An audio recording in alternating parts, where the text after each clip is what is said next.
Next question देखो।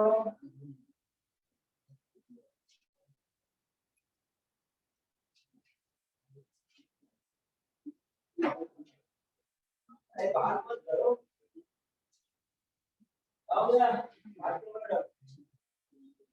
देखो a bubble of radius 10 centimeter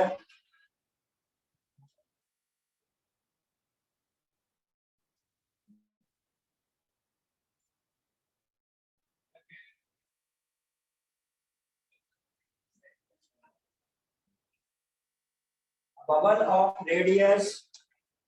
of radius 10 centimeter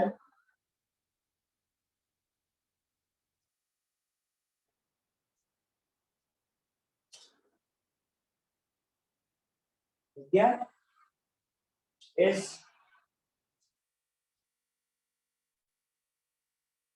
present at the bottom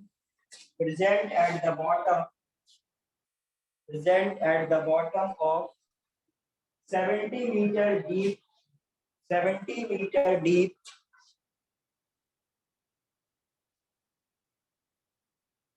find the radius of bubble present at the bottom के आगे क्या है? क्या नहीं आ रही आवाज? आ रही है sir. Present at the bottom के आगे आवाज कम है। हाँ, present at the bottom of 70 meter deep find the radius of bubble as it rises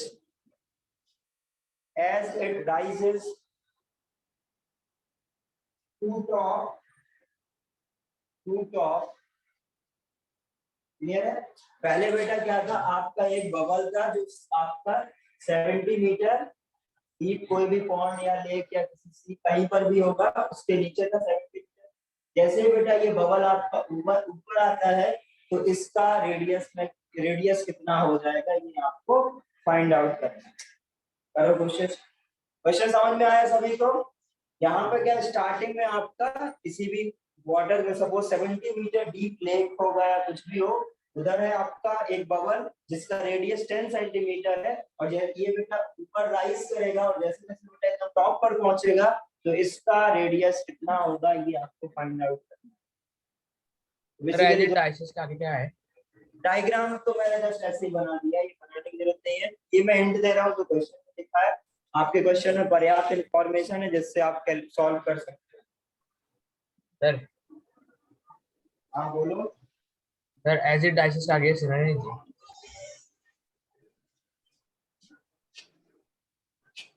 hello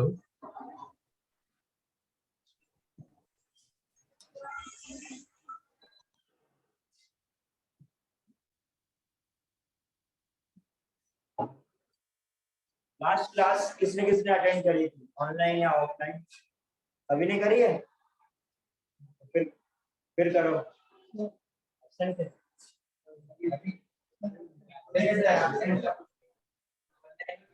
sir,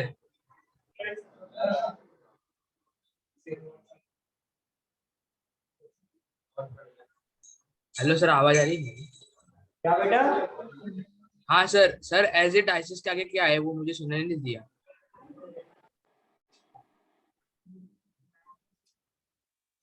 लोग शांत रहना, दोबारा बोलो। सर वो 70 metre find the radius of the bubble as it rises के आगे बताओ ना, वो सुनने नहीं दिया। बेटा स्टार्टिंग में क्या है, तुम लोग बात करना। यदि आपका सिंपल है, एक बबल है, ठीक है, जो कि तब मुझे क्वेश्चन चाहिए, क्वेश्चन। आपने डायग्राम बनाया था वो मुझे मालूम है। ये आपका बेटा इसका रेडियस 10 सेंटीमीटर है, ये टॉप से बेटा 70 मीटर डीप है, इसका 10 सेंटीमीटर रेडियस है, ठीक है। ये जब राइज करेगा तो टॉप पर जाने पर इसका रेडियस आर अचीव कर लो, ठीक है, और वो आर कैलकुलेट कर, लास्ट क्लास में मैंने आपको सिखाया है क्या, यदि आपका टेम्परेचर कांस्टेंट है तो क्या आता है, P1 V1 is equal to P2 दोनों पोजीशन पर आपका ये सेम होना चाहिए, प्रेशर इनटू वॉल्यूम, क्योंकि प्रेशर इनटू वॉल्यूम कांस्टेंट है, ठीक है, ये according to the Boyle's law. अभी यदि इस पॉइंट पर बेटा इसका प्रेशर और इसका वॉल्यूम सेम होना चाहिए, इस इधर पर जो प्रेशर और उसका वॉल्यूम, क्लियर है। अब सॉल्व करो।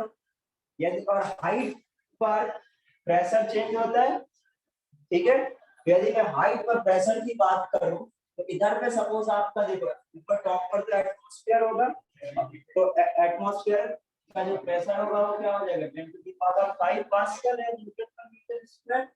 देखो इधर पे बेटा 76 लेने से कोई फायदा नहीं है, क्योंकि हमारे पास इसमें हमें निकालना है, हमारे पास रेडियस मीटर में दे रखा है, सेंटीमीटर में दे रखा है, ठीक है, और इधर पे वाटर है तो हम लोगों को क्या 76 नहीं लेंगे, हम इसी यूनिट में ऐसा ही पूरा क्वेश्चन सॉल्व करेंगे तभी ये सॉल्व कर पाएंगे। क्लियर है। तो ये आपको पता है बेटा, इस पॉइंट पर सपोज ये पॉइंट है, इधर प्रेशर पता है, आप इधर पर प्रेशर निकाल सकते हो, सपोज ये इसी पॉइंट है तो इसी पर प्रेशर कितना हो जाएगा P plus rho G H, यही सिखाया है। यदि हम लोग डाउन जाते हैं तो क्या होता है, प्रेशर में इंक्रीमेंट होता है, और pressure Pc is equal to Pa plus rho G H हो जाएगा। तो ये Pa कितना है 10 to the power 5 plus rho कितना होता है 1 जी एच, एच कितना है 70 सेंटीमीटर, तो इसको आप मीटर में चेंज करेंगे कितना हो जाएगा 100 से डिवाइड, करेक्ट। तो इधर से जो भी कैलकुलेट होके आएगा वो आप क्या कर देना, ये कैलकुलेट हो गया, करेक्ट। अब इस पॉइंट पर आपके पास प्रेशर है, इस पॉइंट पर आपके पास प्रेशर है, इस पॉइंट पर आपके पास वॉल्यूम है, इस पॉइंट पर आपको वॉल्यूम कैलकुलेट करना है। कैसे करोगे, P1 is equal P1 V1 is equal to P2 V2।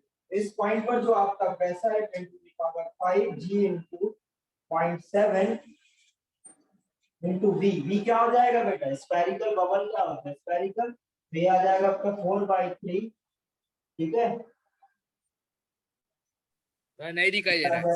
हाँ इधर लिख रहा हूँ 4/3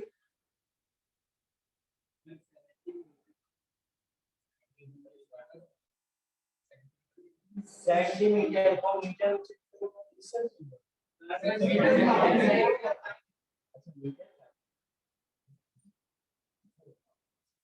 ठीक है।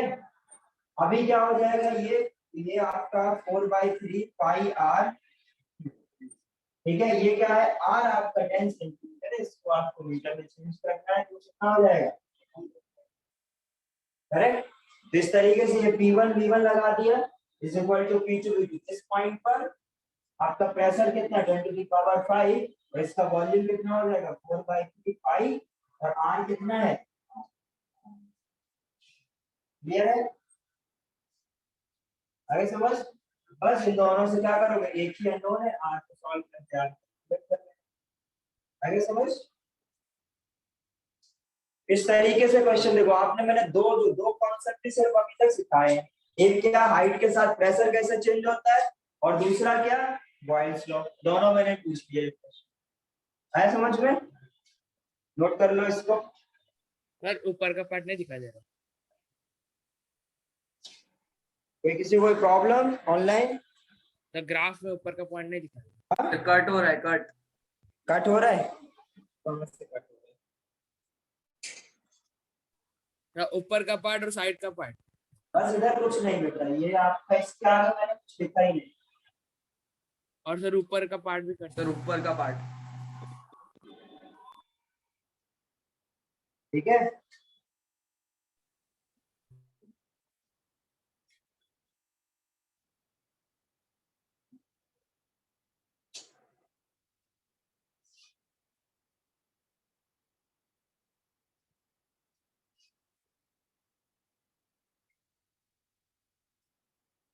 सर ऊपर का पार्ट नहीं दिखा रहा।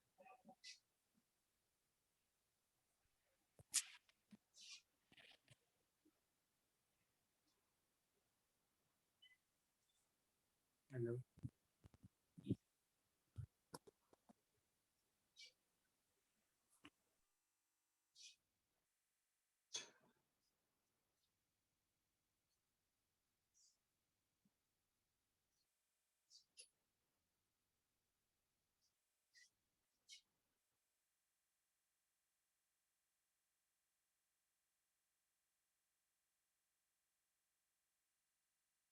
जानिए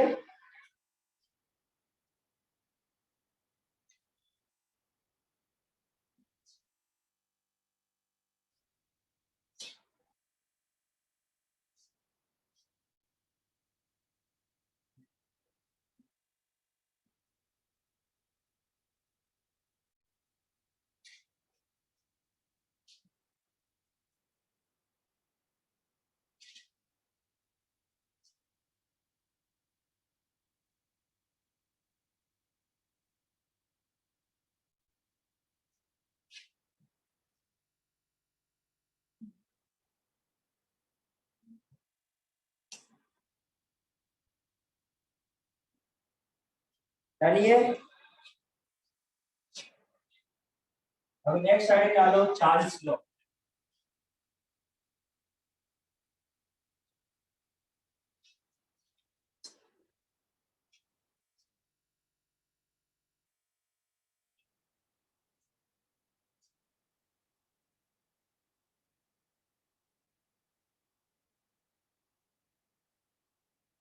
चार्ल्स लॉ में बॉयल्स लॉ सर सभी हेडिंग को कट हो रहा है, हेडिंग कट हो रही है।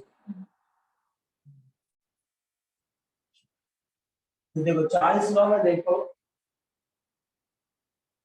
ये आपका जो चार्ल्स लॉ है इसमें बॉयल्स सभी को याद है क्या बताया था बॉयल्स ने कि आपका जो टेम्परेचर है वो कांस्टेंट होता है और उसने जब एक्सपेरिमेंट करा तो देखा जो प्रेशर है वो आपके वॉल्यूम के इनवर्सली प्रोपोर्शनल आ रहा था। तो क्या हो गया था V is inversely proportional P is inversely proportional to 1/V और उससे क्या निकल के आया था P1 V1 is equal to P2 V2। वैसे ही बेटा चार्ल्स ने क्या किया अभी आपका प्रेशर कांस्टेंट है क्या किया प्रेशर कांस्टेंट और उसमें याद हो आपको जो नंबर ऑफ मोल्स भी क्या थे कांस्टेंट तो इधर भी बेटा जो अमाउंट ऑफ गैस है उसको कांस्टेंट।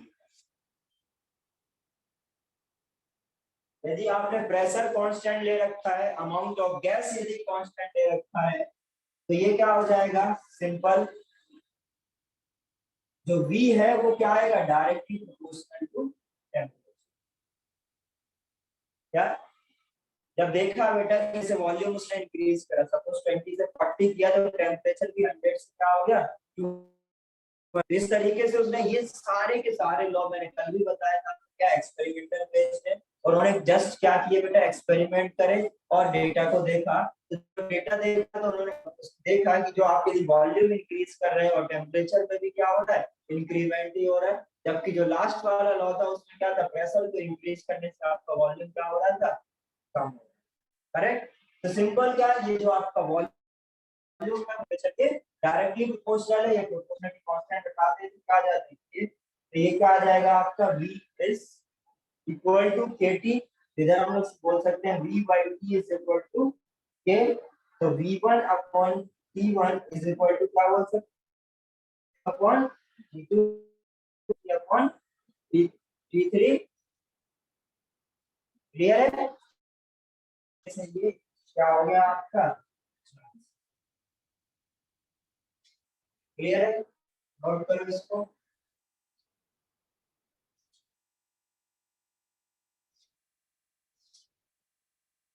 सिंपल इसमें लिख सकते हो जो पुरानी डेफिनेशन लिखा था उसमें क्या था इसमें लिखा था मैंने आपका टेम्परेचर कांस्टेंट था प्रोसेस अमाउंट ऑफ गैस क्या लिखवाया था आपका प्रेशर वो इनवर्सली प्रोपोर्शनल टू वॉल्यूम था इसमें आप जस्ट लिखवा लिखो वॉल्यूम में क्या है डायरेक्टली प्रोपोर्शनल आपके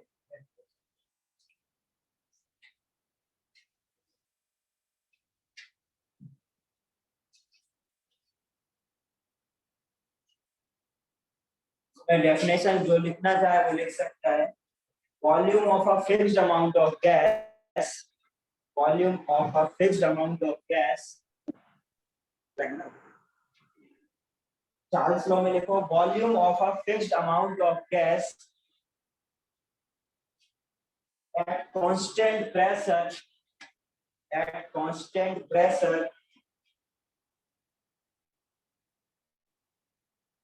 volume is directly proportional to temperature volume is directly proportional to temperature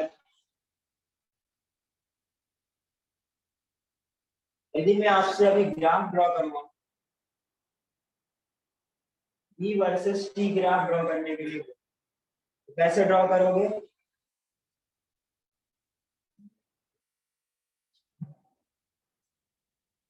क्या हो जाएगा? Straight line. देखो अभी क्या आया बेटा, v is equal to kt। कल सिखाया, लास्ट क्लास मैंने सिखाया था y इज इक्वल टू यदि mx है, इसका मतलब क्या है, प्लस c होता है स्ट्रेट लाइन, c 0 है, मतलब कहीं का आपका क्या होगा, सेंटर से पास करेगा, ओरिजिन से पास करेगा, और तो ग्राफ आपका आगे समझ में इतना।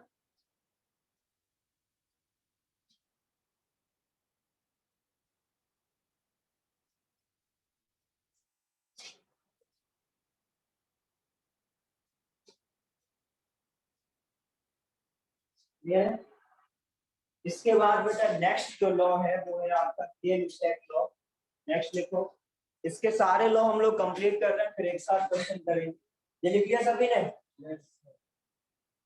नहीं सर, एक मिनट सर। नहीं लिखा? देखो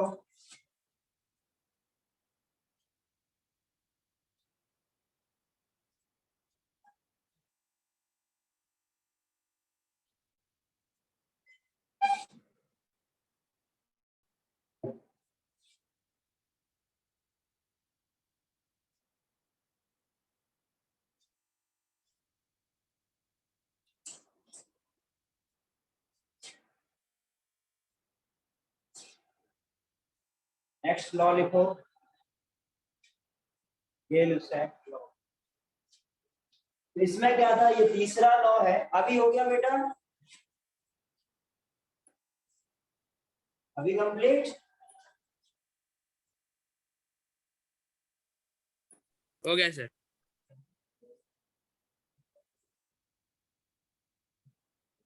अभी तक बेटा हम लोग क्या क्या कांस्टेंट कर रखे हैं, एक बार टेम्परेचर कांस्टेंट किया, एक बार प्रेशर, अब क्या करते हैं बेटा, वॉल्यूम कांस्टेंट। ठीक है, यदि वॉल्यूम कांस्टेंट हो जाएगा तो देखा गया बेटा pressure is directly proportional to, क्या, pressure is directly proportional to T. इसका मतलब क्या, जो आपका प्रेशर क्या आ गया, directly proportional to T, constant क्या आ जाएगा, तो क्या आ जाएगा,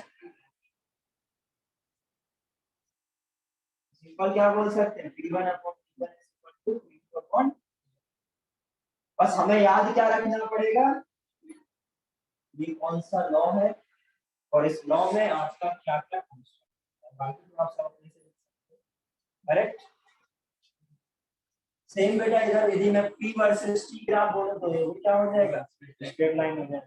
नोट कर लिया, उसमें भी डेफिनेशन में भी सेम लिख लेना, बस यहाँ पर प्रेशर कांस्टेंट बोला था उधर तो वॉल्यूम कर देना, जहाँ पर बोला था volume is directly proportional to temperature, उधर का प्रेशर इज डायरेक्टली प्रोपोर्शनल।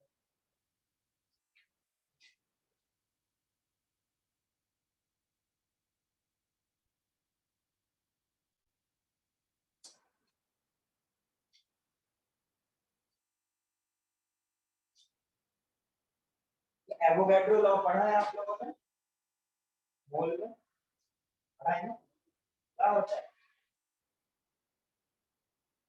पढ़ा नहीं पढ़ा, एवोगैड्रो लॉ,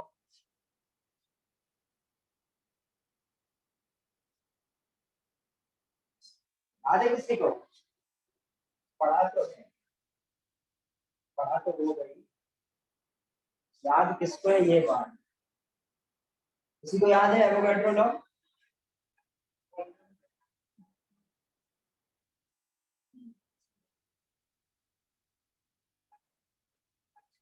कांस्टेंट प्रेशर और टेम्परेचर पे क्या बेटा?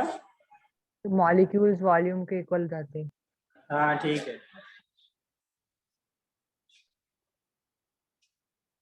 डन, ये नोट कर लिया।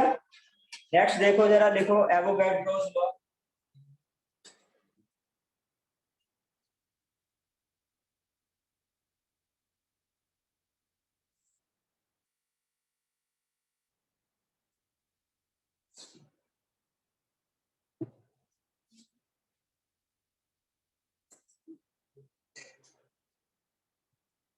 एवोगैड्रो लॉ में क्या होता है बेटा, अभी तक जितने भी आपके प्रेशर, वॉल्यूम और टेम्परेचर था, हम लोग एक एक करके कांस्टेंट ले रहे हैं। इसमें क्या किया बेटा, प्रेशर और टेम्परेचर दोनों को कांस्टेंट, ठीक है। अभी प्रेशर और टेम्परेचर को दोनों को कांस्टेंट किया तो आप बोला क्या बेटा, तो आपका volume according to Avogadro law, ठीक है। और ये आपको मोल से एकदम समझ में भी आ जाएगा, जो आपका वॉल्यूम है वो डायरेक्टली प्रोपोर्शनल होता है किससे, नंबर ऑफ मोल्स, ठीक है।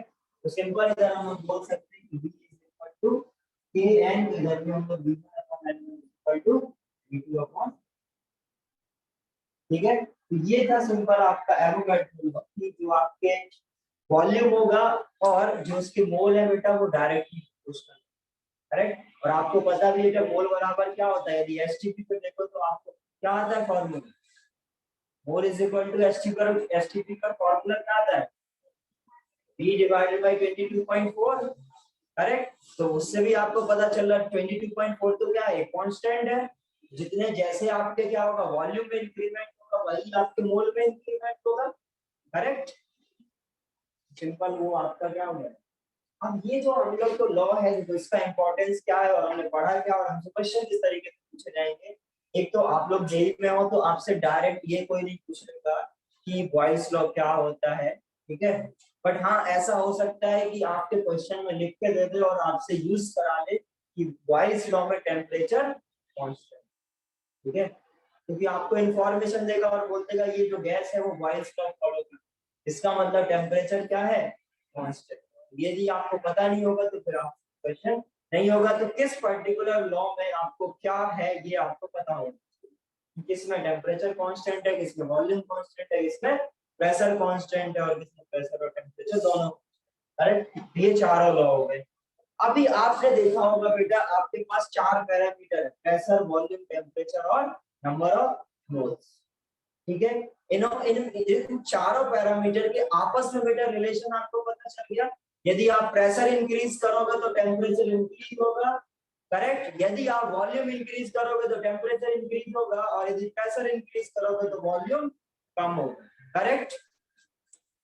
यदि मैं चारों लॉ को एक साथ लिखूं तो मेरे पास क्या निकल के आए, P is direct, inversely proportional to 1 upon P.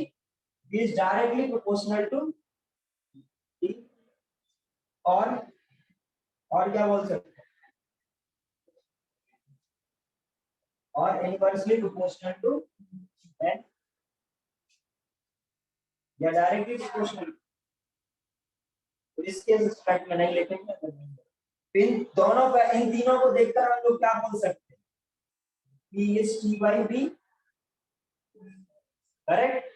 और जो PV is equal क्या लिख सकते हैं डायरेक्टली, और V आ गया तो इधर हम N लिख सकते हैं। फिर सबको हम लोग यदि कंबाइन करके लिखें तो क्या लिख सकते हैं, PV is directly proportional to NT। अब ये हम लोग जो कांस्टेंट हटाते हैं वो क्या आ जाता है, PV is equal to, ये प्रोपोर्शनलिटी कांस्टेंट, प्रोपोर्शनलिटी हटाएंगे तो एक कांस्टेंट आएगा, और इधर जो कांस्टेंट लिखते हैं हम लोग वो क्या लिखते हैं, R। तो ये PV is equal to क्या आ जाता है, NRT R, क्लियर है। इसी को हम लोग कैसे याद रखते हैं, PV is equal to NRT, ठीक है। अब देखो जरा ये जो NR है ये क्या, ये R बेटा इसको हम लोग आइडियल गैस कांस्टेंट भी बोलते हैं। जब मैंने बॉयल्स लॉ पढ़ाना शुरू कर रहा था मैंने बोला था ये जो आप एक्सपेरिमेंट करें क्या कंसीडर करके करें, आइडियल गैस, करेक्ट। यदि आप आइडियल गैस नहीं मानोगे तो फिर ये आपका सारा कुछ, आइडियल गैस के लिए कंडीशन बताया था मैंने क्या होना चाहिए, जो उनके बीच के इंटरमॉलिक्यूलर फोर्सेस हम लोग बोलते हैं ना ऑलमोस्ट नेग्लिजिबल, इधर पर हमें आइडियल केस में क्या मानना पड़ेगा, जीरो, मतलब इनके बीच में कोई भी इंटरेक्शन नहीं, करेक्ट। तो ये जो इक्वेशन है ये क्या है बेटा, ओनली फॉर आइडियल गैस। यदि आइडियल गैस लिखा हुआ है तभी आप लगाओगे, अदरवाइज नहीं लगाओगे, ठीक है। और हर क्वेश्चन में ध्यान से पढ़ोगे तो पक्का आइडियल गैस लिख के जरूर, ठीक है। और यदि ना भी लिखा मिले तभी भी आप आइडियल गैस एज्यूम करना, हाँ बट देख लेना उसमें रियल गैस तो नहीं लिखा हो, यदि रियल गैस लिखा है तब आप ये नहीं लगा सकते, ठीक है। आया समझ में? तो कुछ कुछ क्वेश्चंस में आपको आइडियल गैस लिख के नहीं देगा, तो ऐसी नॉर्मल सी बुक होगी, ठीक है, बट अच्छे स्टैंडर्ड की बुक में जरूर आइडियल गैस लिख के मिलेगा। बट हाँ, यदि कहीं रियल गैस लिखा है तो फिर ये मत लगाना, करेक्ट? नोट कर लो ये।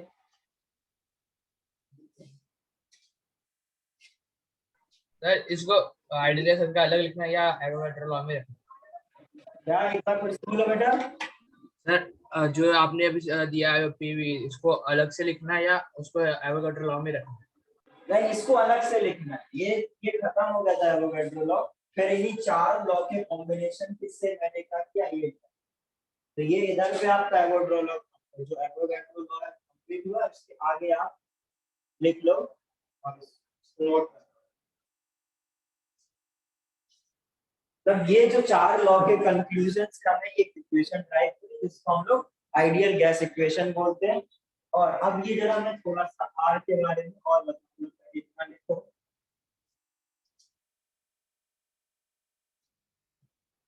आर लिख लेना बेटा, ये क्या है, या तो इसको आप आइडियल गैस कांस्टेंट बोलते हैं या यूनिवर्सल गैस, या यूनिवर्सल गैस कांस्टेंट या आइडियल गैस। अब ये इसकी वैल्यूज क्या इसकी है, वैल्यू क्या है? अभी बता रहा हूँ, वैल्यूज लिखवा रहा हूँ सारी वैल्यूज।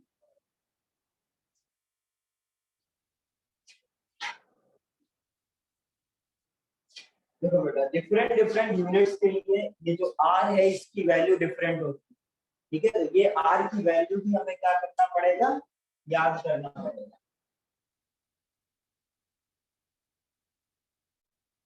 आर की बेटा तीन वैल्यूज हैं जो हम लोग याद रखते हैं। आर इज इक्वल टू यदि 8.314 हम लोग तब लेंगे जब आप मतलब आर का जो यूनिट होता है, तो जब आप जूल मोल पर मोल स्क्वायर, ठीक है, ये आर का यूनिट होगा। और ये आर का कब लेंगे वैल्यू, तब जब आपका बेटा प्रेशर आप पास्कल में लो या न्यूटन मीटर पर स्क्वायर में लो और वॉल्यूम किसमें लो, मीटर क्यूब, ठीक है? तब आप क्या करोगे बेटा, आर का ये वैल्यू यूज करोगे। क्लियर है? तो दूसरा वैल्यू होता है बेटा 2, ये है बेटा कैलोरी पर मोल केल्विन।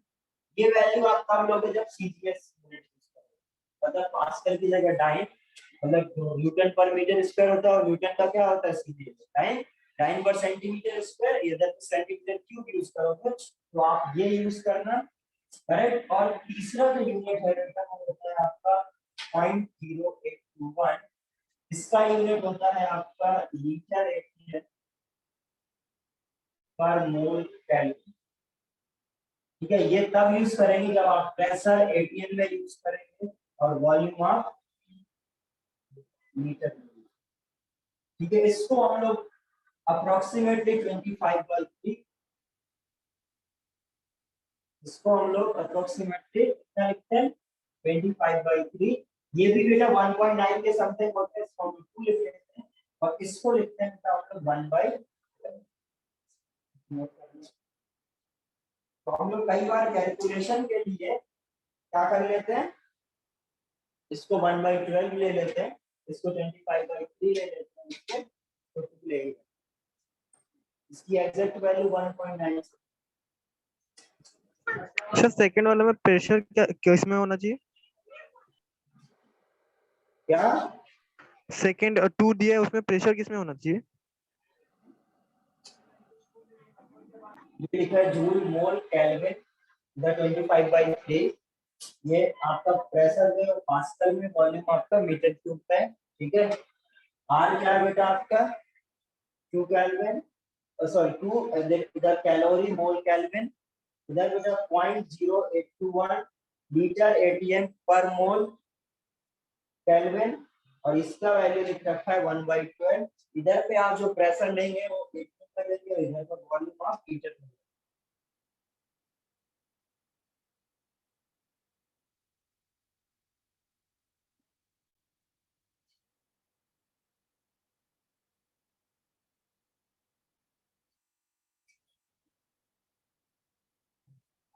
ठीक है यार?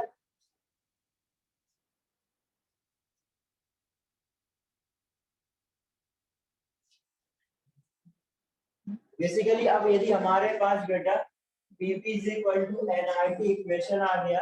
यदि हमारे पास बेटा P और B गिवन है तो हम P निकाल सकते हैं, या हमारे पास V और T गिवन है तो हम P निकाल सकते हैं। और बेसिकली हमारे पास इन दोनों तीन पैरामीटर में से कोई भी दो पैरामीटर यदि पता है तो क्या कर सकते हैं, ये कोई भी एक पैरामीटर। और कई क्वेश्चंस आपके जो कॉलेज वाले आएंगे उसी तरह से देखो जरा, एक क्वेश्चन देखो, अ 50 litre container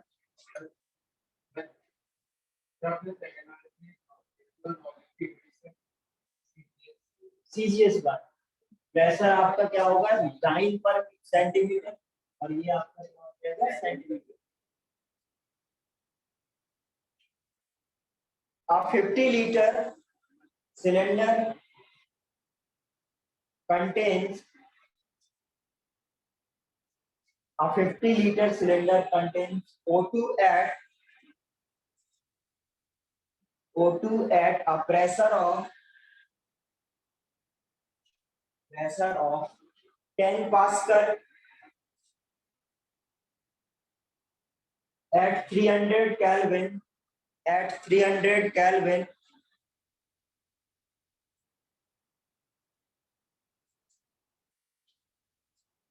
Suddenly it catch fire.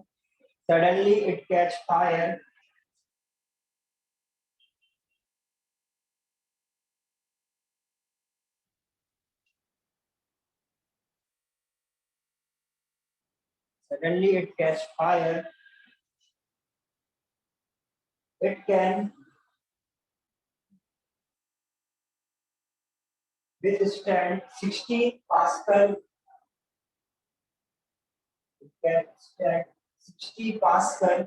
And melting point is 1500 Kelvin.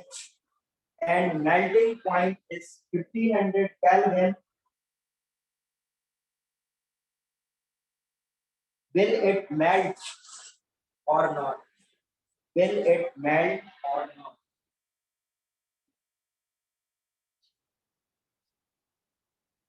Question समझ में आया? ये क्या है आपके पास एक सर एक बार रिपीट कर सकते हो रिपीट करो, पूरा क्वेश्चन?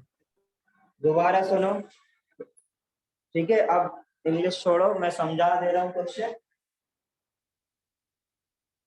क्वेश्चन क्या है देखो जरा, आपके पास बेटा एक 50 लीटर सिलेंडर है, ठीक है, जिसका वॉल्यूम कितना है मैच करा लेना अपने डेटा से जो आपने लिखा है। 50 लीटर सिलेंडर है, ठीक है। सडनली क्या होता है बेटा, ये कैच फायर है, ठीक है। तो अभी क्या होता है बेटा कि इसके बाद इसने इंफॉर्मेशन आपको दिया है कि ये मैक्सिमम कितना प्रेशर बियर कर सकता है, वो आपको दे रखा है। इसका पहले प्रेशर भी दे रखा है, वो कितना दिया 10 पास्कल, और इसने बोला है कि ये मैक्सिमम जो प्रेशर है वो आपका 60 पास्कल बियर कर सकता है, करेक्ट। अब ये पूछ रहा बेटा ये जो किसी भी चीज का ये बना होगा, इसका जो मेल्टिंग पॉइंट वाला टेम्परेचर है वो कितना है 1500।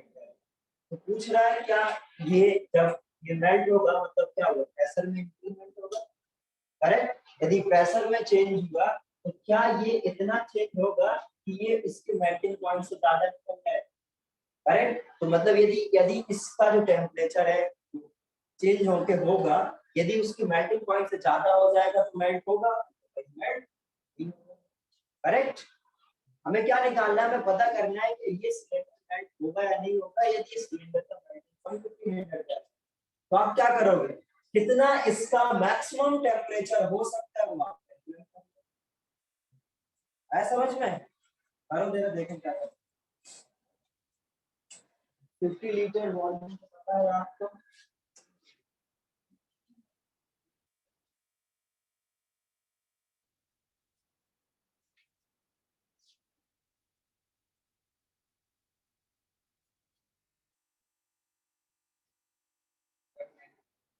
हाँ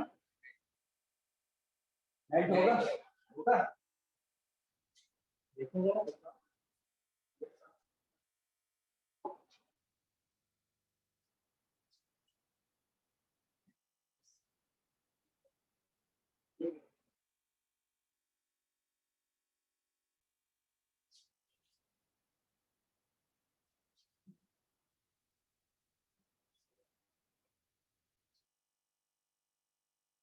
अपना करो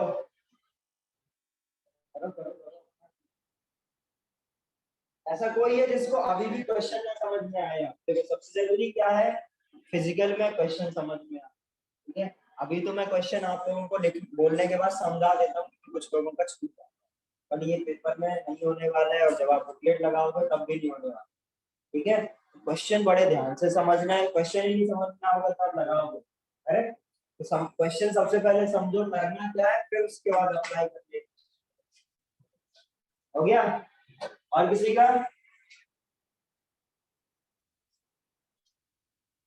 ऑनलाइन किसी का आया?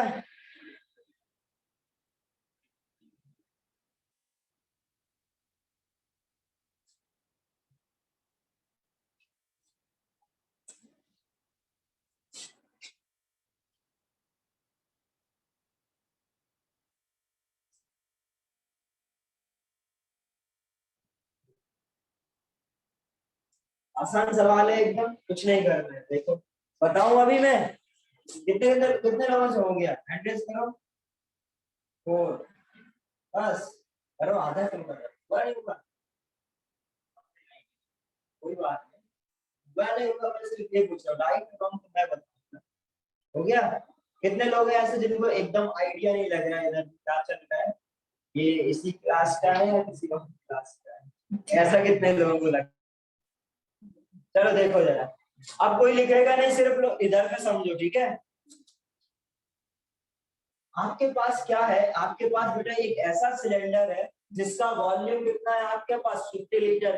अब किसी सिलेंडर का वॉल्यूम तो कम होने नहीं वाला है, तो वॉल्यूम यदि मैं दो, हमेशा क्या करो इस तरीके के क्वेश्चन में, जब आपसे ऐसा पूछा जाए कि ये बियर कर पाएगा नहीं कर पाएगा, ये मेल्ट कर पा रहा है नहीं कर पा रहा है, इसका मतलब इनिशियल और फाइनल स्टेज है, करेक्ट। मतलब आपके पास टोटल 2 स्टेज है, इसको आप या तो ऐसे बोल सकते हो कि पी इनिशियल कितना है इसका 10 पास्कल, करेक्ट।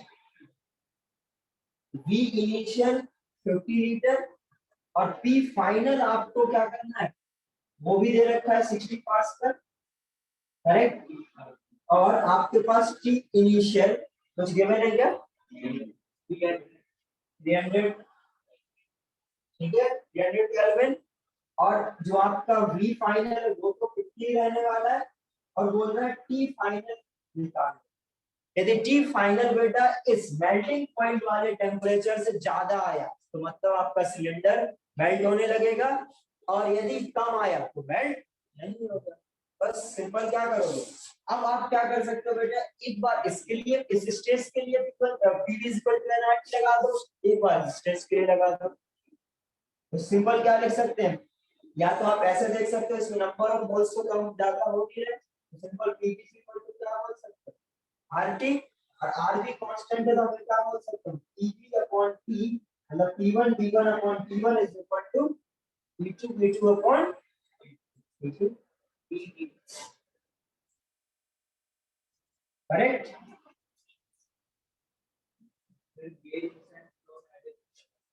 वो भी लगा सकते, ठीक है, क्योंकि आप बोल सकते हो कि वॉल्यूम कांस्टेंट है, बिल्कुल लगा सकते हो, बट मेरे को ना सारे लोग भूल जाते, मेरे को सिर्फ एक ही याद है, पीवी इक्वल टू एनआरटी, और जो कांस्टेंट है वो अपने आप कैंसिल हो जाएगा बेटा, करेक्ट।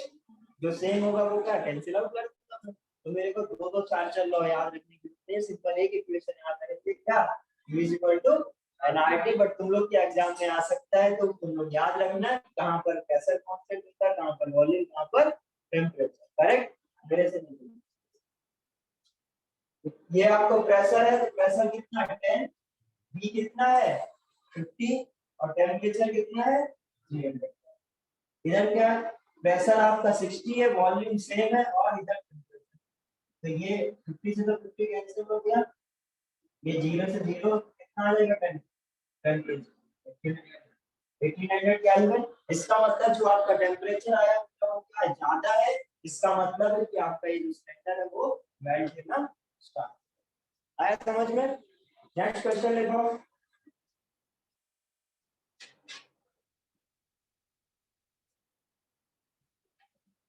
ये अच्छा क्वेश्चन है, ध्यान से करना, आसान कर रहा हूं अभी, पहले एक और या अच्छा question.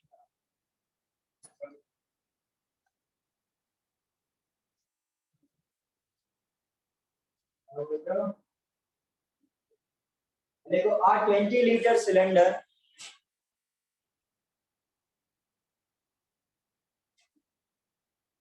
a 20-liter cylinder contains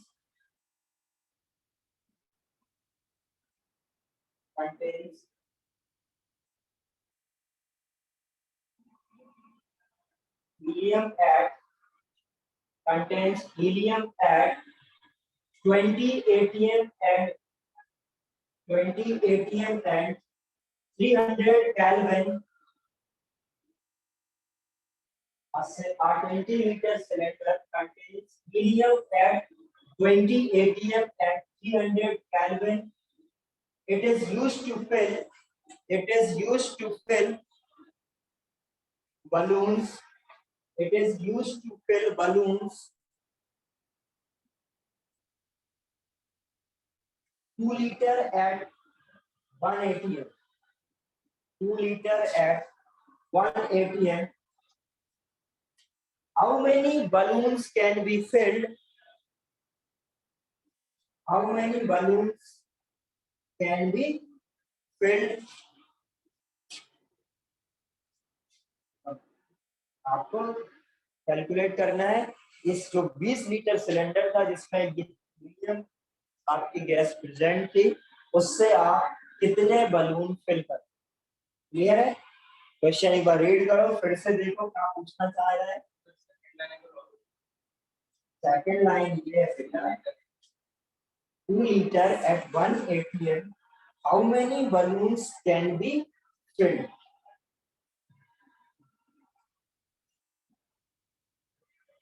आज समझ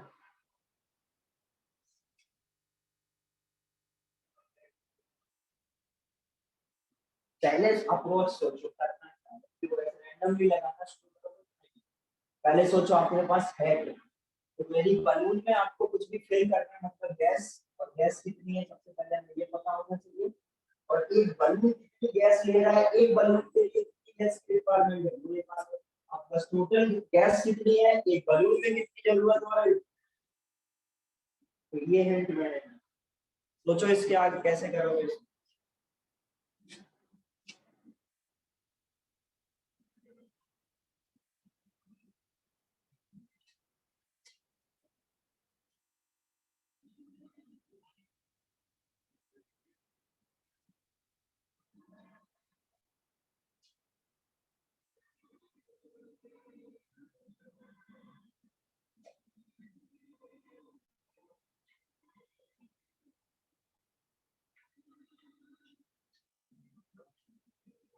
आ गया हाँ 10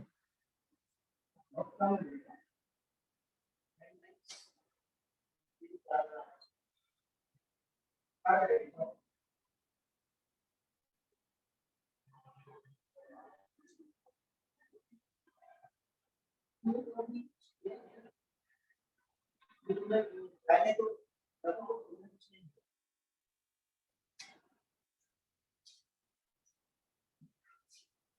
जो पहली बार में सही आंसर करेगा वो बढ़िया सोचता है सोच कर करना है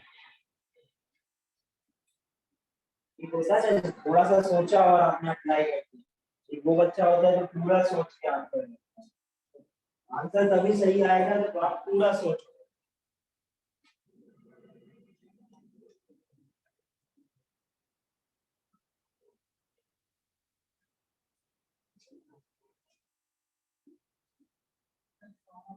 हाँ 100 आ रहा है 200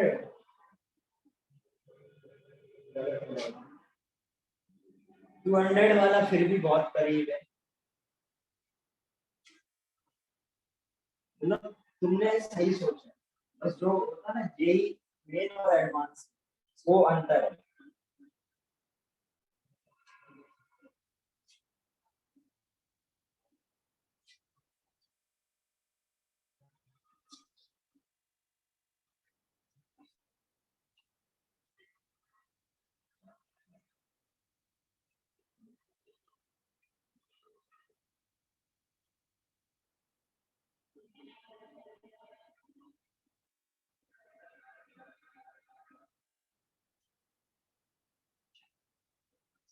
बताऊं मैं, कोई है आंसर करने वाला?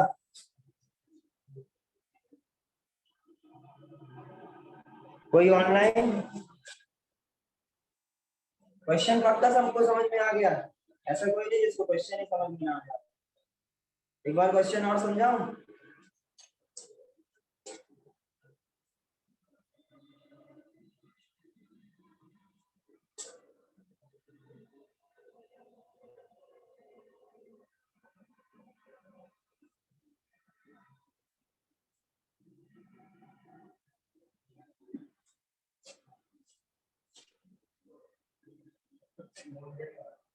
टू हंड्रेड आ गया। चलो 200 तक तो निकालो, एटलीस्ट सबका 200 आना चाहिए। 200 गलत है, मत 200 निकालो। मेरे को पता है आप लोग क्या नहीं सोच पा रहे, इसलिए 200 आ। ठीक है, ये ऑप्शन आपको पक्का मिलेगा गलत करवाने के लिए, क्योंकि ये पता है मेरे को क्या नहीं सोचा है आपने जिससे ये 200 आ।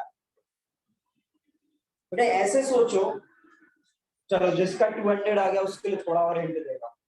ऐसे सोचो बेटा, एक जो आपका सिलेंडर था उसमें गैस फिल हो रखी है।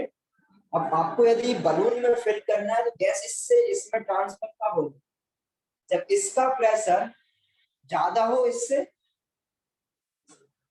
है समझ में? तो क्या ऐसी क्या कुछ अमाउंट ऑफ गैस आपकी छूट जाएगी क्या इसमें, जो इधर ट्रांसफर ही ना हो? क्योंकि इसको फिल होने के लिए एक एटीएम प्रेशर चाहिए, करेक्ट? और इसका कितना था 20, और यदि धीरे धीरे इसका अमाउंट ऑफ गैस कम होगा तो इसका प्रेशर भी कम होगा। तो जब इसका प्रेशर 1 एटीएम हो जाए या उससे कम होगा तो क्या वो गैस यूज होगी? तो आपको क्या हटाना है? वो अनयूज्ड गैस निकालना है जो आपका क्या हो रहा है, यूजिंग। यदि आप उसको सब्ट्रैक्ट कर दोगे तो आपका तुरंत आंसर। अभी क्वेश्चन समझ में आया? एक सिलेंडर के अंदर बेटा आपके क्या है, गैस फिल हो रखी है। उस गैस से आपको छोटे छोटे बलून फिल करने, और एक बलून में कितना गैस फिल हो रहा है वो आप कैलकुलेट कर लो। टोटल आपके पास गैस कितनी है उससे डिवाइड कर देना तो नंबर बलून आ जाएंगे। जैसे मैं बोलूं आपके पास बेटा 20 बॉल है और हर बॉक्स में दो दो रखना है, तो कितने बॉक्स की जरूरत पड़ेगी? 10। वैसे ही बेटा एक सिलेंडर में गैस है और एक सपोज 100 लीटर गैस है एक सिलेंडर में, ठीक है? और आपको एक बलून में 10 लीटर फिल करनी है। कितने बलून फिल कर लोगे? 10। 100 लीटर से 10, यदि सारे यूज हो सारी गैस हो जाए। बट आपको पता है बेटा आपके पास 95 का गैस है और एक में 10 यूज हो रहा है, तो 10 के फिल करने के लिए 10 ही चाहिए। तो आप क्या करोगे, 9 को 10 से फिल कर दोगे और 5 आपकी हो जाएगी। ऐसे समझ में? तो ये नहीं बोलोगे सर 9.5 बलून फिल हो जाएंगे, कितने 9 बलून फिल हो जाएंगे और 5 जो लीटर है वो आपका यूज्ड गैस। तो सबसे पहले क्या निकालो, कितना आपके पास गैस है सिलेंडर में, फिर उसके बाद आप कैलकुलेट करो कि आपके जो बलून है उसमें कितना अमाउंट ऑफ गैस जा रहा है, दोनों को डिवाइड करोगे तो आपके नंबर ऑफ बलून आएंगे। बट उस गैस से आपको वो गैस सब्ट्रैक्ट करनी है जो अनयूज्ड गैस। अब मैंने पूरा क्वेश्चन समझा दिया, ठीक है? अब देखो मैं इधर बोल सेम काम। अब मेरे को जरा डेटा बताओ क्या क्या गिवन है। सबसे पहले यदि मैं amount moles of gas calculate करूं तो कितना आएगा, 20 लीटर है और 20 लीटर वॉल्यूम का प्रेशर 20 डिवाइडेड बाय 300, और ये क्या है आपके मोल्स है, करेक्ट? अब बलून में कितना गैस फिल हो रहा है वो कितना होगा, क्या था 2 litre 1 ATM, 2 litre 1 ATM divided by 300, correct? ये बेटा बलून में मोल्स जा रहे हैं एक बलून के लिए। अब ये बस याद रखो n गैस अनयूज्ड, ये लोग छोड़ दो। तुमने क्या करा होगा बेटा, बस इन दोनों को डिवाइड कर दिया और तुम्हारा 200 आ गया होगा, करेक्ट? तुम दोनों का यही किए थे ना। अब इसमें क्या छूट गया बेटा, अनयूज्ड गैस छूट गया। अनयूज्ड कितना होगा, जब बेटा इसका जो 20 लीटर है वो 1 एटीएम प्रेशर से ज्यादा या उससे कम होगा, उतना अमाउंट क्या हो जाएगा, ये आपका जैसे सिंपल क्या हो जाएगा। अब आपके टोटल, मैं इधर लिखूं टोटल यूज्ड गैस वो कितनी हो जाएगी 400 300 by R minus 20 by 300 R कितना आ जाएगा ये 380 बाई 300 आर। अब ये यूज्ड गैस है, इसमें क्या करोगा एक कितना बेटा टोटल गैस है जो यूज होगी और एक के लिए इतना तो कितना जरूरत पड़ेगा this divided by this 380 by 300 r divided by 2 by the 300 आए समझ में।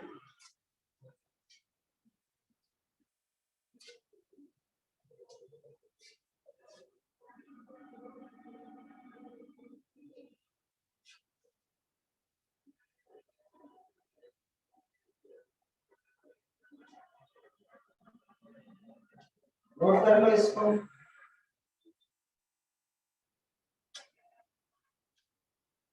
और क्वेश्चन पूछे जाते हैं इससे रिलेटेड इसी कॉन्सेप्ट, ठीक है सेम है। और कई बार तो आपको एग्जैक्ट सेम क्वेश्चन मिलेगा, बहुत सारे बुक्स में बहुत सारे सेम डेटा आपकी मॉड्यूल में भी मिलेगा।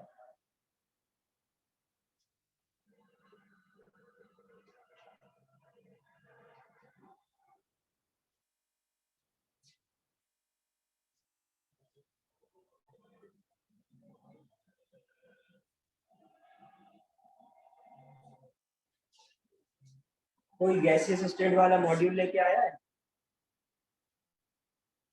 नहीं लाया?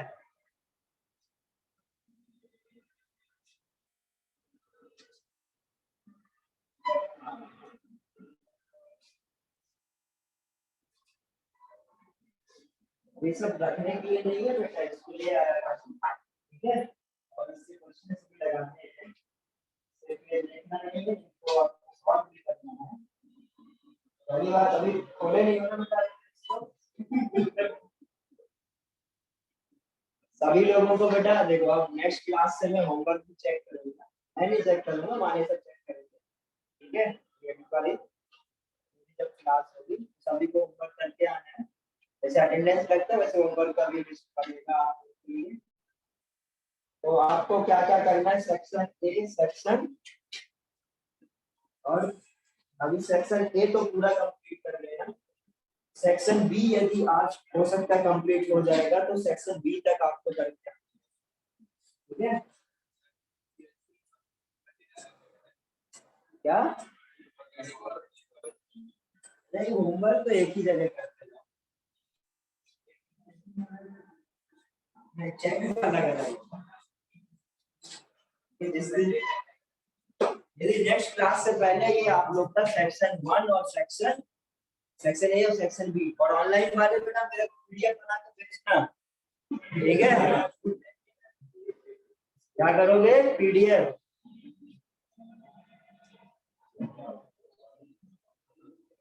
नहीं मैं अब सबसे पीडीएफ मांग रहा हूँ, तो पीडीएफ नहीं भेजेगा उसको पेरेंट्स को कॉल करेंगे, रोज नहीं, एक हफ्ते में एक बार। अच्छा बस बात मत करो, ठीक है। नेक्स्ट क्लास में याद रखना आपको होमवर्क करके आना है, ठीक है। बात नहीं अब देखो जरा, अब ये समझ में आ गया गैस इक्वेशन, इस तरीके से आप गैस इक्वेशन का यूज करके बहुत सारे क्वेश्चंस करेंगे, ठीक है। तो ये गैस इक्वेशन सभी को याद रखना है। अब जरा आप देखते हैं डेंसिटी। डेंसिटी आपको सबको पता है, डेंसिटी क्या होता है, सबको बोलो, मास अपॉन वॉल्यूम, ठीक है। तो इधर से यदि मैं gas density of gas calculate करने की कोशिश करूं तो क्या निकाल सकते हैं, देखो जरा ये PV is equal to NRT, इधर यदि सपोज मैं M/V बनाऊं तो ये क्या है N/VRT, करेक्ट। और यदि इसको मैं क्या लिख सकता हूं, mass divided by molar mass, इसको मैं W लिख, ठीक है, mass divided by molar mass VRT। और ये W/V या N/V क्या होता है, डेंसिटी। तो इसको मैं दो लिखूंगा, क्या डेंसिटी को मैं यदि गैस डेंसिटी और गैस हम लोग लिखते हैं तो रो से रिप्रेजेंट करते हैं, तो ये क्या हो जाएगा रो आरटी बाई एम, ये क्या हो जाएगा PM by RT, PM upon RT क्या होता है बेटा रो, ये नोट कर लो। एम आपका गैस का मोलर मास,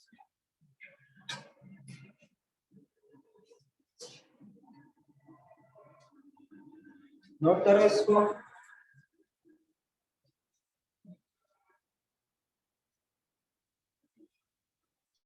अच्छा वेपर डेंसिटी तो सबको पता है, बोल में पढ़ा है ना, पढ़ा किसने पढ़ा, एक बोलेगा तो पढ़ा तो है ना। वेपर डेंसिटी रिलेटिव डेंसिटी क्या होगा, एक का दूसरे के रिस्पेक्ट, तो क्या करोगे जस्ट रेशियो ले लो, रिलेटिव डेंसिटी आता है, ये भी पढ़ा होगा। वैसे यहां बोलते रहो, थोड़ा तेज बोलो, कौन बोल रहा है, क्या बोल रहे हो, तेज बोलो थोड़ा, तुम बोल रहे थे। अभी क्या डेरिवेशन कराऊं, जो लिक्विड में डेंसिटी के जो आपका हाइट के साथ आपका प्रेशर चेंज हो रहा था, या गैस में मैंने बोला था सेम हम लोग एज्यूम कर लेते हैं फॉर स्मॉल हाइट, बट यदि हम लोग लार्ज हाइट लेते हैं तो आपका प्रेशर चेंज होता है, इसका डेरिवेशन कराऊं, करा दूं,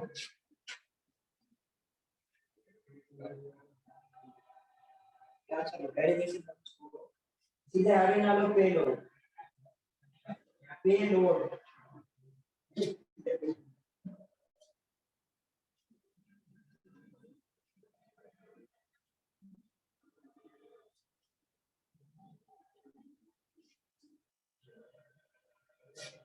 देख लिया ये,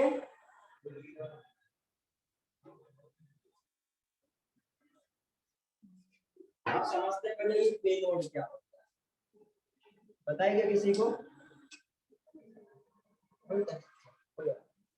ये सपोज बेटा एक बलून, ठीक है, और इससे मैंने क्या करा, एक मास उसे लटका दिया, ठीक है। अब ये बेटा यदि ये कितना मास लेके बेटा ये बेसिकली कितना मास लेके, जैसे आपने देखा होगा बेटा पैराग्लाइडिंग में, तो क्या करते हैं अपना वेट लेके होते हैं, करेक्ट, तो वही बेटा कैलकुलेट करना है एक बलून बेटा कितना मैक्सिमम मास ये लेके कितना बेसिकली लोड लेके मूव कर सकता है, करेक्ट, वो हमें कैलकुलेट करना पड़ेगा। इसमें जो सिंपल क्या यूज होने वाला है, ये केमिस्ट्री से कुछ भी नहीं है। सबसे पहले सपोज बेटा ये लोड का मास है वो m अज्यूम कर लो, ठीक है, इस पर एक नीचे की तरफ फोर्स लगेगा, वो क्या होगा mg ग्रेविटेशनल फोर्स, और क्या होगा सपोज इस बलून के अंदर गैस फिल होगी, करेक्ट, उसका कुछ मास होगा तो उसकी भी मास ऑफ गैस इनटू जी, उसका भी कुछ मास होगा, उसका भी क्या ग्रेविटेशनल फोर्स नीचे की तरफ लग रहा होगा, और क्या ये जो बलून किसी मटेरियल का बना होगा उसका भी कुछ मास होगा, मास ऑफ मटेरियल इनटू जी, ये तीन फोर्स को बेटा नीचे, क्या कोई और फोर्स है इसमें जो लगेगा, कोई और फोर्स है जो लगेगा इसमें, नॉर्मल, क्या बेटा नॉर्मल रहेगा, नॉर्मल, बुओयेंसी, नॉर्मल सर, नॉर्मल बेटा ये एयर में है, करेक्ट, और एयर क्या करेगा बेटा इस पर बुओयेंसी फोर्स लगाएगा, बुओयेंसी फोर्स पता है किसी को, पता है ना, पता है ना, हाँ बस मेरा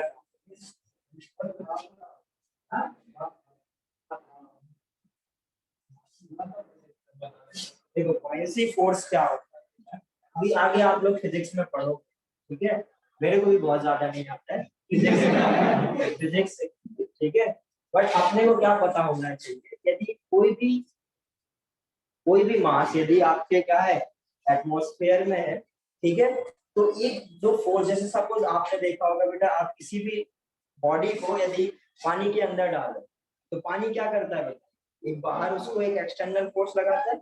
वैसे ही यदि आप बलून को यदि एटमॉस्फेयर, एयर के एटमॉस्फेयर में डालोगे तो एयर क्या करेगा, एक बाहर की तरफ फोर्स लगाएगा, उसी फोर्स को हम लोग क्या बोलते हैं, बॉयंसी, करेक्ट। और वो बॉयंसी फोर्स क्या होता है, जैसे आप किसी लिक्विड में इसको मैंने डाला तो वो कितना फोर्स अप्लाई करता है, जितना ये इसका पार्ट इमर्ज होगा उसके अंदर, उसी के प्रोपोर्शन में वो फोर्स लगाता है, करेक्ट। ये सभी को आता होगा, 9 का है, करेक्ट। वैसे ही बेटा इस पूरे बलून को यदि आप गैस के एटमॉस्फेयर में इमर्ज करोगे तो इस पर क्या आएगा, एक बॉयंसी फोर्स आएगा, जो कि क्या होगा, इसके वॉल्यूम के डायरेक्टली प्रोपोर्शनल होगा, मतलब जितना इमर्ज्ड है वो उसके डायरेक्टली प्रोपोर्शनल होगा।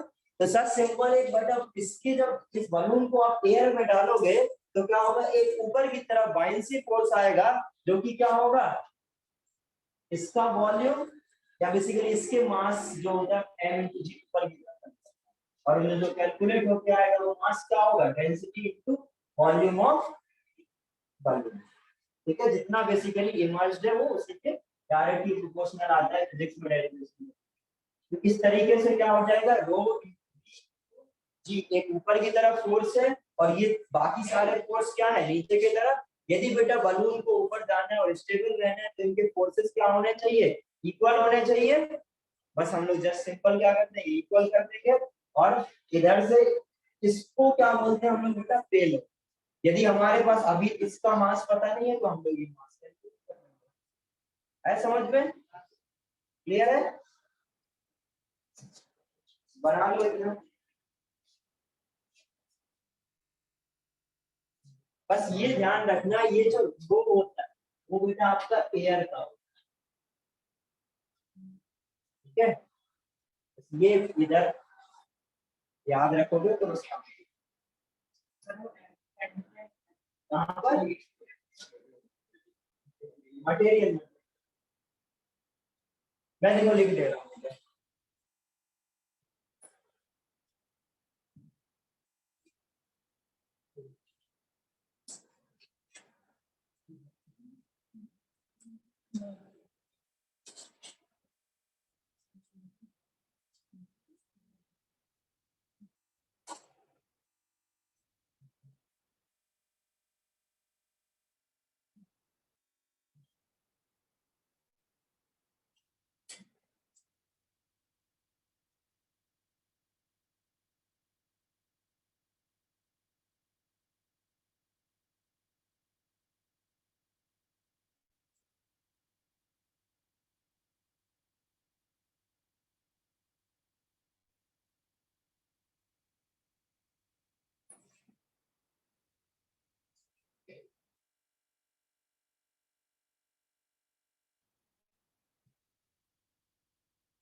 माइंड फोर्स कितना होगा बेटा आपका, rho of air into v into g, correct.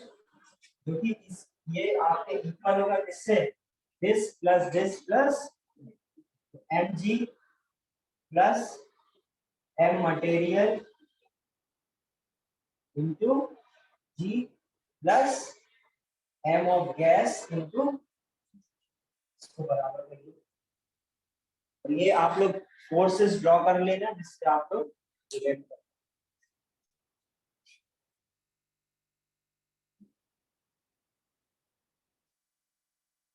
Basically ये क्या हो जाएगा, rho of air into v into g, तो g से g सबको कैंसिल कर दो। चलो एक बार हम लिख दें, इक्वल टू m, मटेरियल को mm लिख रहा हूँ, ठीक है। और गैस है g से g कैंसिल सारे, ठीक है। और आप ये जो आपका गैस का होगा वो किस क्या लिख सकते हैं, mass of gas, mass of gas क्या लिख सकता हूँ, density of gas into volume of gas, correct. और जो बलून का बलून का जो आपका वॉल्यूम होगा वही गैस का वॉल्यूम होगा, है ना। इधर क्या लिख सकता हूँ, rho of air into v is equal to mass plus M plus इसकी जगह मैं क्या लिख सकता हूँ, rho of gas into v, इसको इधर दे देता हूँ, करेक्ट। ये क्या हो जाएगा, rho of air minus rho of gas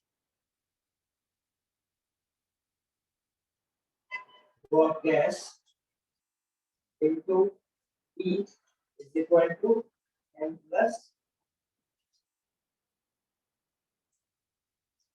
और कई बार क्या होगा बेटा, आपको ये मटेरियल का जो है, ठीक है, ये मास गिवन नहीं होता, जैसे सिंपल क्या ले लो, जब यदि आपके क्वेश्चन में मेंशन हो मटेरियल का मास क्या होगा, ऑलमोस्ट नेग्लिजिबल होगा, करेक्ट। तो कई क्वेश्चन में बेटा लिख के दे देता है, कई में आपको जीरो ही होगा, प्लस जीरो,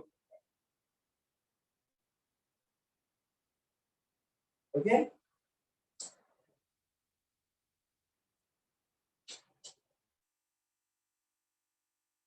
इसको लिख सकते हो, ये जो m है ये क्या है आपका, ये देखो, तो आपको एकदम क्लियर दिखेगा ये क्या है आपका पेपर। इसमें और थोड़ा अलग फॉर्म में लिखो, ठीक है। इसको क्या लिख सकता हूँ, m payload is equal to, rho को क्या लिख सकता हूँ, रो ऑफ एयर को, प्रेशर ऑफ एयर, रो को क्या लिख सकता हूँ, pm अपॉन RT ना, अभी कैलकुलेट करा, pm upon RT, m of air divided by RT minus P of gas into M of gas upon minus mass of material, ये फाइनल फॉर्मूला इस फॉर्मूला को याद, सही लिखा है सर, इधर एक बीच है ना,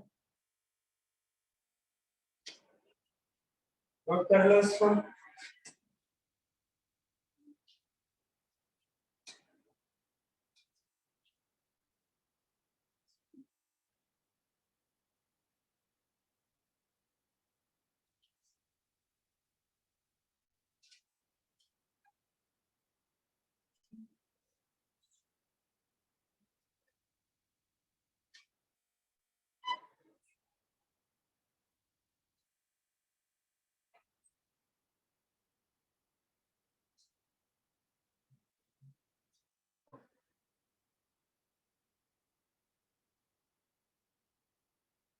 यानी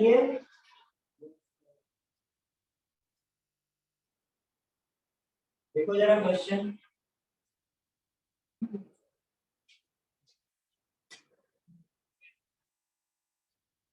a balloon of diameter 20 metre, ये लिखने के बाद ये लिख गया सभी का,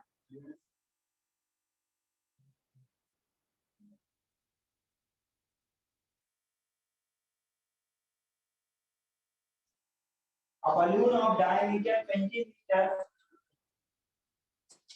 weight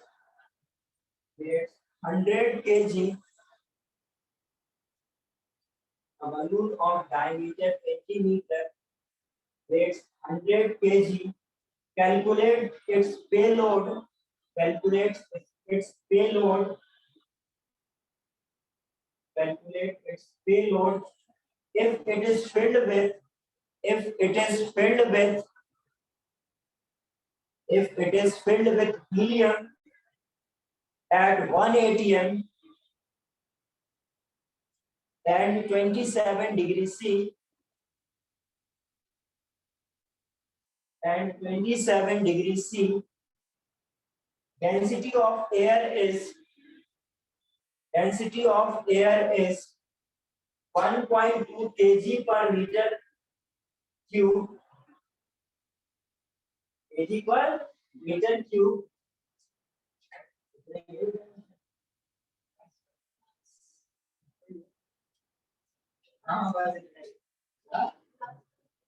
लास्ट बार एक बार फिर से रिपीट कर रहा हूँ, पूरा दोबारा मैच करा लेना data. A balloon of diameter 20 meter weight 100 kg. Calculate its payload. Calculate its payload if it is filled with helium at 1 atm and 27 degrees C. Density of air is 1.2 kg per meter cube. ठीक है, R का value भी देते हैं ना, kg per meter cube.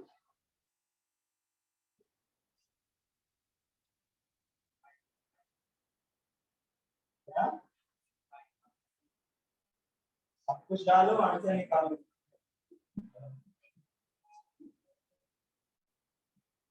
बस answer चाहिए, मोदी ग्राम या किलोग्राम में दे सकते हो.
ज्यादा कैलकुलेशन हो रही है.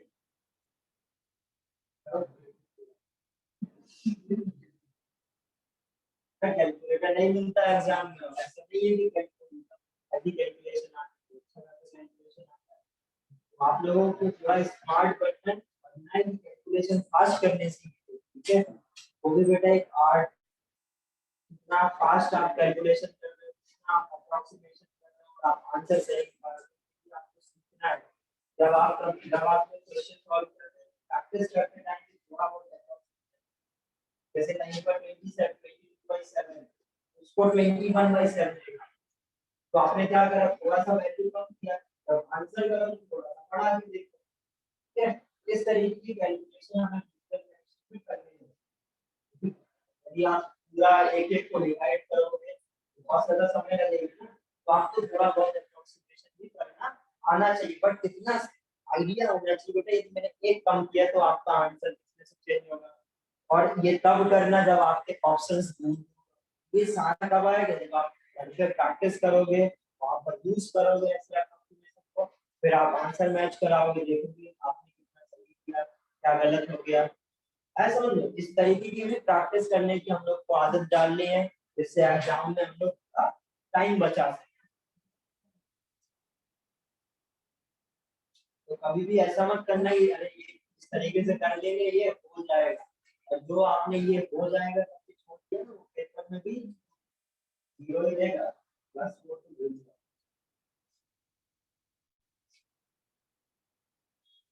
कोई भी क्वेश्चन अधूरा नहीं छोड़ेगा. हो गया फास्ट.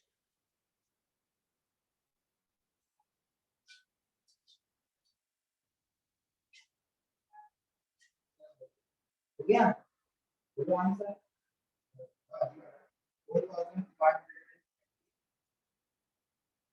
4,000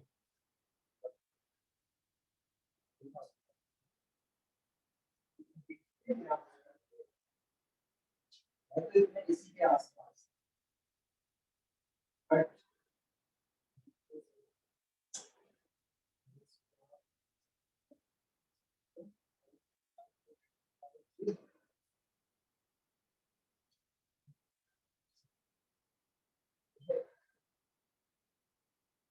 गलत है।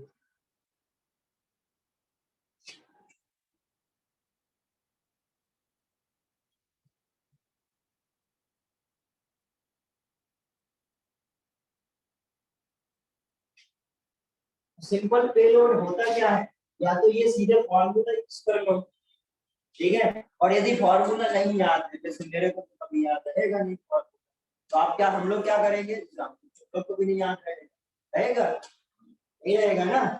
फॉर्मूला देखो याद करने की कोई जरूरत नहीं, इतना फॉर्मूला कौन याद करके जाएगा, तो चलिए एक आध टर्म इधर के उधर हो गए तो सब खत्म। तो बेटा फॉर्मूला याद करने की जरूरत है ही नहीं, सिंपल क्या, देखो पेलोड क्या है, एयर, एयर ने कितना कितना उसका मास डिस्प्लेस करेगा, कितना एयर डिस्प्लेस होगी, वो क्या हो जाएगा, density of air into volume of balloon into ये, इससे सब्ट्रैक्ट क्या होगा, जो मास जो क्या है गैस के अंदर है, और वो कितना दे रखा था, सपोज जो मास ऑफ गैस इनटू जी, और इससे और क्या मटेरियल के बारे में दिया गया, इसमें नहीं दिया, मटेरियल 0 हो गया, और कुछ और क्या बचा है, ये पेलोड तो ये हो गया, बस इसको सब्ट्रैक्ट कर दो दोनों को, यही बचा है ना, और मेरे को लग रहा है वेट दिया है ना,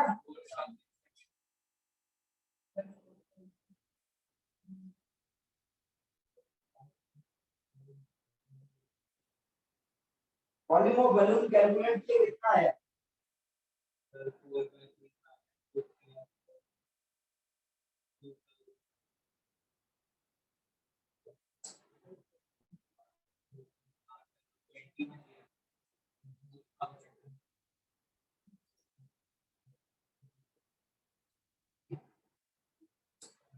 सबसे पहले क्या करो, अब आपको क्या निकालना है, मास ऑफ गैस निकालना है, ठीक है, बेसिकली अभी इधर आपको टोटल जो बलून है इसका मास निकालना है, plus this is equal to this, correct. अब आपको इसके ये कैसे निकालो, डेंसिटी ऑफ एयर क्या हो जाएगा, P V PM upon RT into V into G, volume कैसे निकालोगे, 4/3 पाई आर क्यूब करके, करेक्ट, 4/3 पाई आर क्यूब करके ये निकल जाएगा, प्रेशर इधर डालोगे, मास और आर और पी से निकाल लोगे, क्या डेंसिटी डायरेक्ट दिया नहीं होगा, दिया है, सीधे डेंसिटी निकालोगे और वॉल्यूम मल्टीप्लाई करो, जिससे मल्टीप्लाई करो तो ये वाला सेक्शन आ जाएगा, और मास कैसे निकालोगे, मास ऑफ गैस, इसके लिए क्या क्या गिवन है,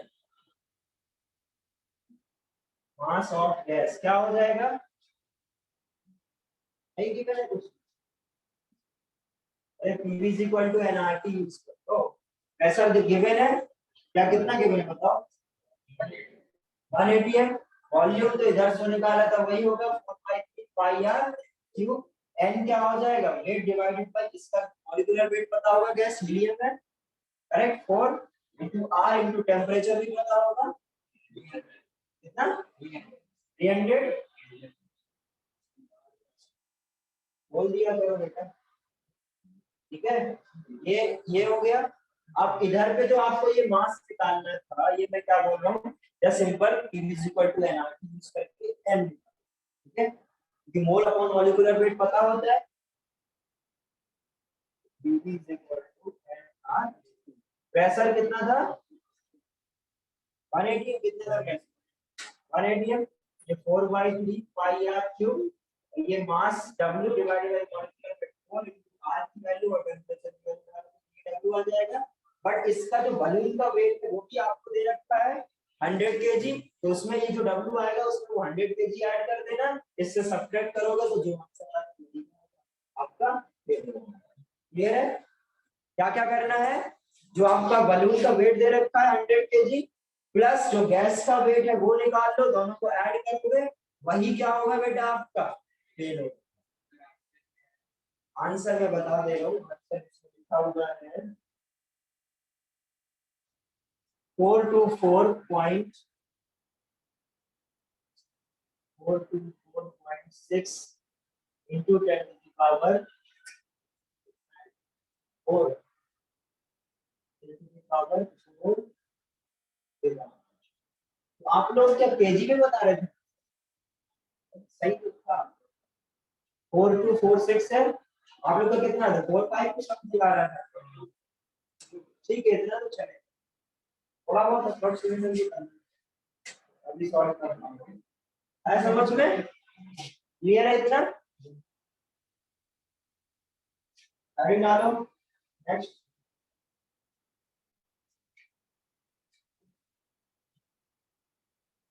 Dalton's law of partial pressure।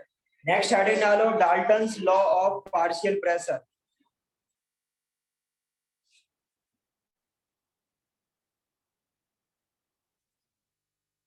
लिख गया ये सभी का? इसमें कुछ ज्यादा लिखने का नहीं, सॉल्व भी नहीं किया।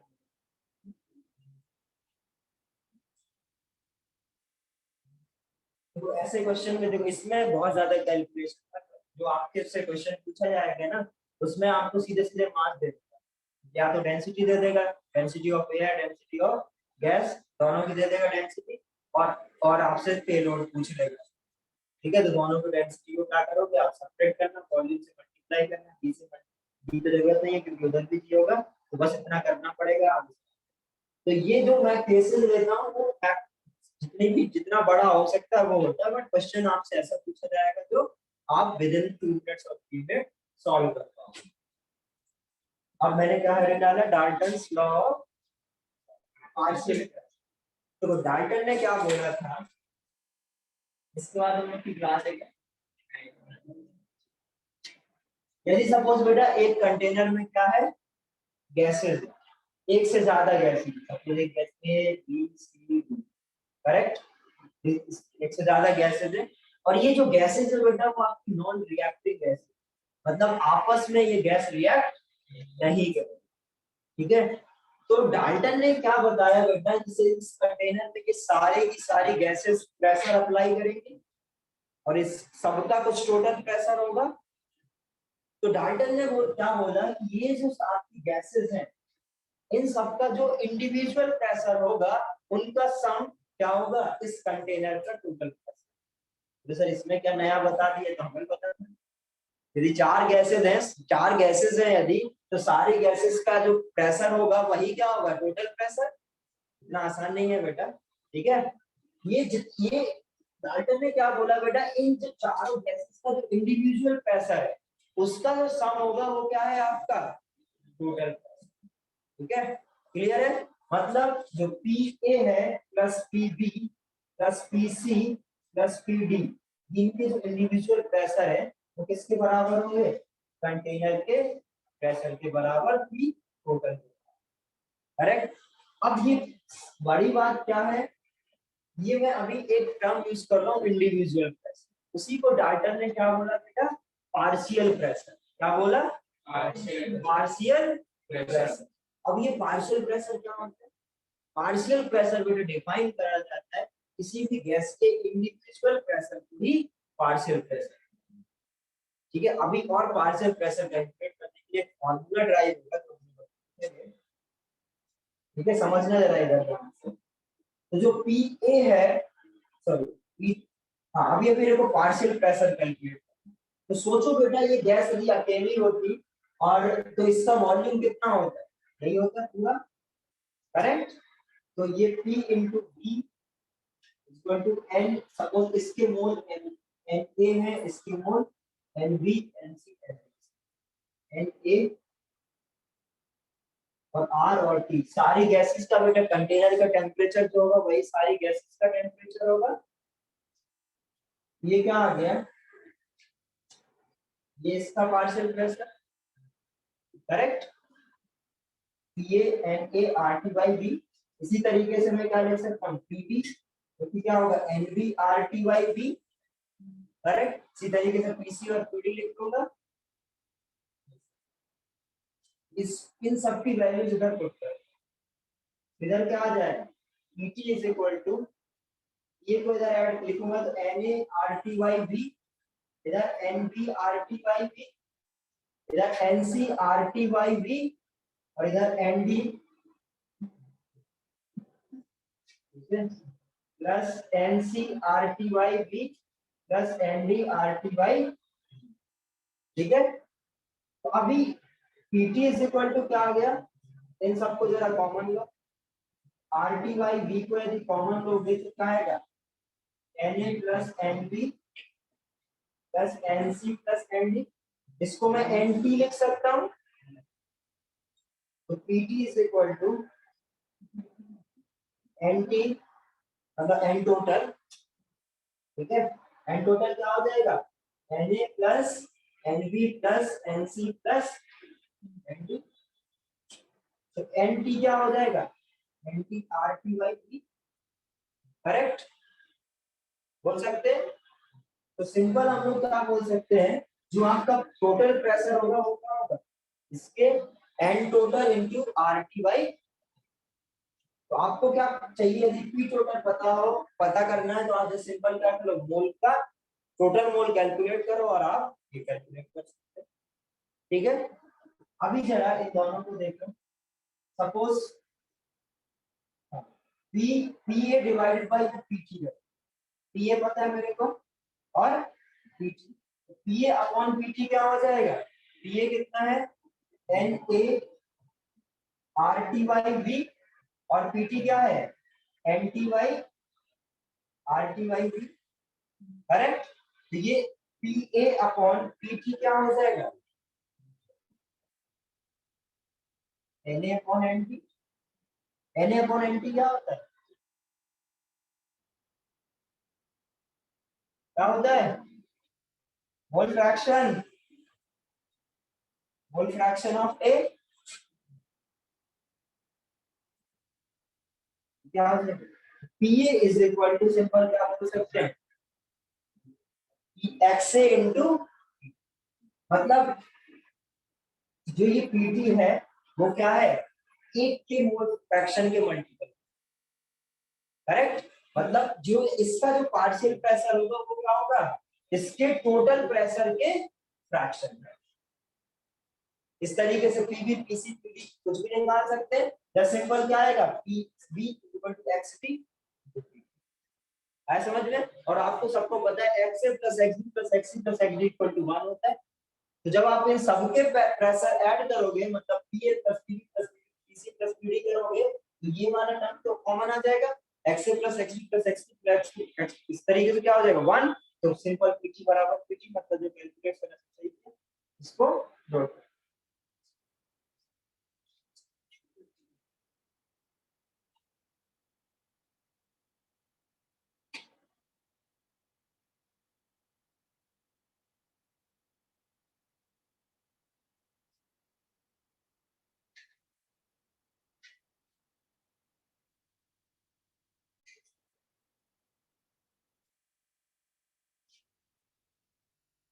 ठीक है, तो दो सेक्शन मैंने दिए हैं, इसके सेक्शन के क्वेश्चन आइटम्स वाले हैं, उनके ट्राई करना, यदि हो जाए तो अच्छी बात है, यदि ना हो रहे हो तो छोड़ देना, नेक्स्ट क्लास में इसके क्वेश्चंस करेंगे, फिर उसके बाद ट्राई करेंगे। तो कंपलसरी जो है वो आपको सेक्शन है तो सभी को कंप्लीट करना है, सेक्शन भी ऑप्शनल है, आपसे हो जाए तो ठीक है, नहीं हो जाए तो हम लोग नेक्स्ट क्लास पे इसके क्वेश्चंस करेंगे, फिर उसके बाद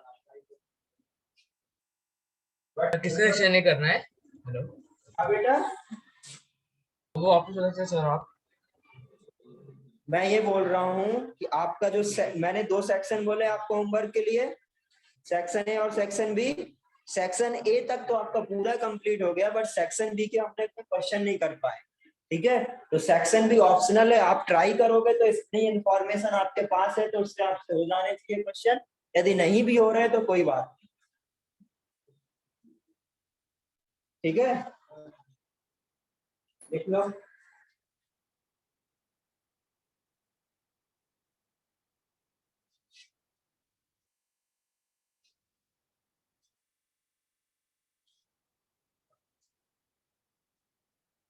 और किसी कोई डाउट? जो कुछ लगाते हो या नहीं? सॉल्व करते हो केमिकल बॉन्डिंग किसने कितना किया बताओ जरा।